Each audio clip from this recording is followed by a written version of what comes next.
Karibu mpenzi msikilizaji katika mwendelezo wa simulizi zetu. Hii ni Mone Simulizi. Simulizi yetu ya leo inaitwa Maisha ya Mtoto Modric. Nami ni msimuliaji wako, langu jina naitwa Salki, au unaweza kuniita Mr. Stallman. Sauti ya mtoto mchanga inasikika ndani ya shamba moja la mahindi. Masikio ya mkulima kutoka ndani zaidi ya shamba yalinasa vema sauti hiyo, sauti ambayo ilikuwa inasisimua kweli kweli, ikiashiria ishara ya mtoto kutelekezwa maeneo hayo ya mashamba. Haraka mkulima aliwahi kwenda kumpa msaada mtoto huyu aliye katika hali ngumu. Bwana Masele alifanikiwa kumwokota mtoto huyu aliye kwenye kikapu chakavu. Huruma ilimuingia, machungu yalimtawala. Alilaani vikali wazazi wa mtoto huyo. Bwana Masele safari ilianza kuelekea nyumbani kwake. Shughuli zote za shamba ziliishia hapo. Hakutaka kuendelea kabisa na palizi yake, bali alihitaji kumpa msaada zaidi mtoto huyo.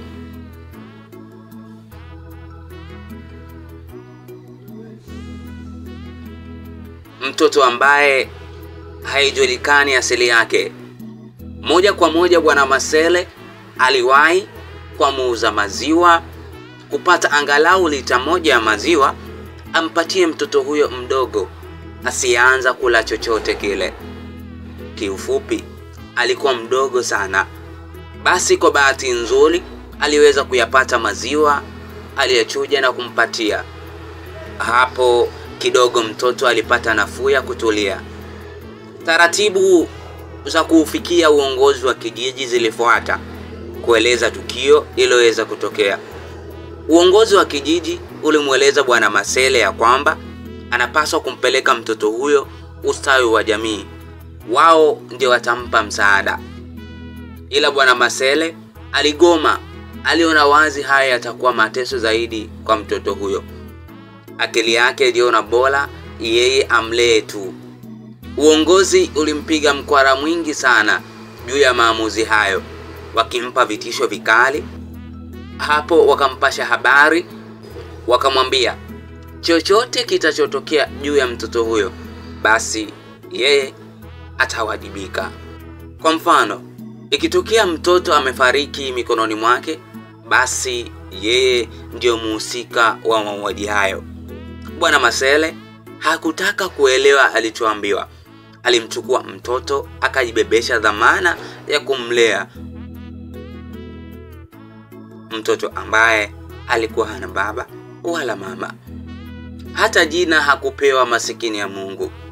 Basi Bwana Masele alilazimika kumpachika jina mtoto wake. Hapo ndipo alipotambulika kama Modric. Maisha ya mtoto huyu yalikuwa magumu sana. Muda wote yalitawaliwa na magonjwa. Bwana Masele alitaabika kweli kweli kuhakikisha mtoto wake anapata huduma ya kiafya. Mahali walipokuwa wanaishi palikuwa mbali na zahanati. Hivyo Bwana Masele alilazimika kusafiri umbali mrefu kuipata huduma. Mtoto alikuwa mgongoni. Alipanda milima, akashuka na mabonde ili kuhakikisha mtoto wake anakuwa salama. Maisha ya Modric yalitawaliwa na unyonge, manyanyaso, pamoja na mtengo mkubwa kutoka kwa watoto wenzake. Watoto wengi walimtania kuwa yeye ni chokora asiyekuwa na mama. Habari kuhusu mama yake zilikuwa zikimuumiza sana, kiasi cha kuwa mnyonge siku zote. Bwana Masele ndiye aliyekuwa faraja kwake. Kwa hakika siku zote alimpa moyo wa subra, awe mvumilivu kuhusu hali anazopitia, hasa kuhusu magonjwa yanomsumbua. Modric alipata amani kutoka kwa baba yake wa mchongo, baba ambaye siku zote aliamini kuwa ndiye baba yake. Kwa hakika Bwana Masele alikuwa na upendo mkubwa kwa mwanae. Hata siku moja hakuwahi kumwambia ukweli uliojificha juu ya maisha yake. Alijitahidi sana kumficha siri ya maisha yake ili asiwe mpweke zaidi. Ila Modric alimsumbua sana Bwana Marcel kuhusu mama yake. Kila sehemu aliyekuwa akipita ilitawaliwa na uwepo wa mama, ila kwake ni tofauti. Hivyo kila siku alikuwa akimsumbua baba yake kuhusu wapi alipo mama yake. Bwana Marcel ilimlazimu kuongopa. Hapo ndipo alipompasha habari za uongo mtoto wake. Alimwambia kuwa mama yake amesafiri kuelekea mbali sana huko, ila siku moja atarudi, wataungana naye kufurahia maisha. Basi hadithi za uongo zikatamalaki kwenye maisha yao. Kila siku hadithi iliongezwa muda, lakini mama hatokei. Hapo awali Bwana Marcel alishawahi kuoa, lakini isivyo bahati mke wake aliuawa na wachawi wa kijiji chao. Majonzi ya kifo cha mke wake kilimlazimu asioe tena. Upande wake aliona laana iliyo wazi kabisa. Toka alipofariki mke wake hakuwahi kukaa kuwaza kuhusu habari za ndoa. Kwa hakika yeye na mke wake walipendana sana, kiasi ambacho waliweka ahadi ya kufa na kuzikana. Kwa maana hiyo, ndoa mpya juu ya Bwana Marcel ilikuwa ni hadithi mpya kulivunja agano walioweka na mkewe. Hakutaka kuwa msaliti, alihitaji kutimiza ahadi yake. Maisha yalizidi kuendelea. Umri wa Modric nao ulizidi kuchanja mbuga. Masuala ya elimu, usimamizi wa baba, maneno ya faraja na upendo yaliendeleza kipawa darasani. Kufanya vizuri katika elimu. Siku zote darasani alishika namba moja. Walimu walimpenda sana. Akawa kioo cha shule. Kila mtu anamshangaa kwa uwezo wake wa ajabu kuyakariri na kuyaelewa masomo. Safari ilizidi kuendelea. Hatimaye Modric alifika chuo kikuu. Huku alitunukiwa shahada ya udaktari. Hapa ndipo alipopata kiburi. Bwana Marcel akamuona hana maana kiasi cha kutotamani kumuona kwa mboni za macho yake. Toka amalize masomo yake hajatia mguu kijijini kwao. Hata simu apigi yani. Yuko kimya hatari.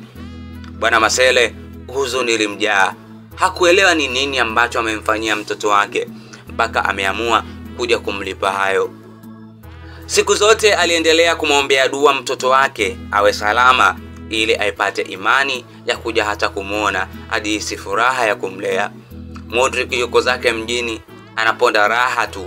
Hakumbuki chochote kuhusu baba yake aliyepata tabu kwa ajili yake. Kwa hakika mwanadamu ni msahaulifu sana. Unaweza ukamtendea wema ila wote akausahau. Hiki ndio kilikuwa kinasadifu maisha ya Modric. Sasa maisha ameyapatia. Ana nyumba nzuri, gari pamoja na mke mzuri. Ameajiriwa serikalini, pia na hospitali zake binafsi. Kiufupi ni bonge la tajiri. Kwa kipindi hiki anathamini zaidi upande wa mke wake. Wakwe wanafaidi matunda na mali zake zote. Amewajengea nyumba nzuri, pia amewanunulia gari la kutembelea. Ila maisha ya baba yake ni magumu hatari. Hayatamaniki hata kidogo. Ukiyaona unayakimbia selani. Kijumba cha makuti kilichochakaa, jiko la kuni, kitanda cha kamba kilichotandikwa majani ya mgomba. Kwa hakika anapitia tabu zisizo za kawaida. Wakati huo mtoto wake anaponda raha, ila yeye anapitia tabu za hatari. Hivi sasa ni mgonjwa, anasumbuliwa na figo. Yanahitajika mamilioni ya fedha kuipata tiba, hasa kusafisha figo yake. Kubwa zaidi ana figo moja, hali ambayo inapelekea tabu kwenye maisha yake. Maisha kwa upande wake ni magumu, hayana mfano wa kuhadithika. Kwa hakika tenda wema, nenda zako, usingoje malipo. Hivi sasa Bwana Marcel anasubiri siku aiage dunia, kwa maana amekata tamaa kabisa ya maisha. Kabla hajaiaga dunia, aliamua kuandika ujumbe mzito, ujumbe ambao uliakisi maisha halisi ya Modric. Kwa hakika kila kitu kilikuwa bayana. Basi siku za umauti zilifika. Bwana Marcel akaiaga dunia. Mudrik alipata taarifa ila hakustuka. Aliacha msiba upite bila ya yeye kuhudhuria. Baada ya msiba kumalizika, mzigo ulimfikia. Hapa tunazungumzia barua aliyoandika Bwana Masele. Kama kawaida, Mudrik alihitaji kuipuuzia, lakini nguvu ya kifo ilimvuta kusoma ujumbe huo ulioandikwa na marehemu baba yake. Mtoto wangu mpendwa, nimekusubiri sana uje tena kwenye maisha yangu. Mpenzi msikilizaji, tuishie hapa katika sehemu hii. Tukutane katika sehemu ambayo inafuata ili tujue ni nini ambacho kinaenda kutokea ndani ya simulizi hii nzuri yenye kusisimua. Huu ujumbe utakuwa umeakisi kitu gani kwenye maisha ya Mudrik? Najua ni swali ambalo linaumiza sana kichwa chako. Langu jina naitwa Salki, au unaweza kuniita Mr. Storyman. Nakukumbusha kusubscribe na kubonyeza alama ya kengele ili uwe wa kwanza kuweza kupata simulizi zetu kila pale ambapo tutapokuwa tunaziachia. Asante na kwaheri.